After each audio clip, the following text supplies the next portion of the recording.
One of the things if you go into starting your own business or going into entrepreneurship is you need to be aware of these romantic ideas that I think can be kind of dangerous if you take too seriously. And the first one is this quote, if you love what you do, you'll never work a day in your life. And I find that that's kind of an unhealthy expectation to have. And there was a time where I almost faulted myself, like, why am I having days where I'm really frustrated or not happy with what I do? I really do love my work.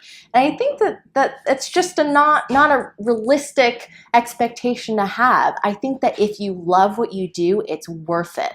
I like that angle a bit more. There are times when it is work, it is frustrating. You don't know if something you've been working on for months is going to be an epic failure, but that if you love what you do, it's worth finding out. It's worth putting that time in. It's worth evolving. It's worth the trials and tribulations.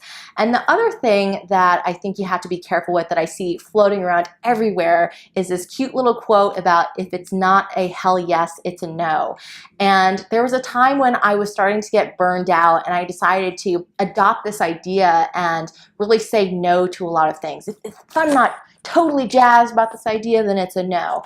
And I think that I really experienced the effects of that. And I think kind of along the idea that I just shared before this one about putting the work in and it being worth it, you have to see if you're not sure about something, you're not sure if it's worth the effort, sometimes you just have to see and find out. Even if it's not a hell yes, it might lead to something later that is a hell yes.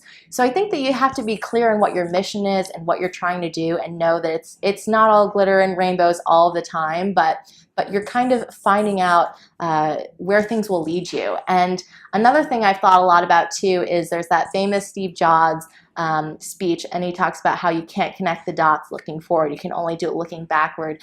And it is really interesting to look back at some of the milestones that I have in my career and think, wow, the littlest things led to those things, and just to see where each one took me. And definitely not all of them were hell yes situations, but they led me to some of my greatest projects. So I think that's important to remember.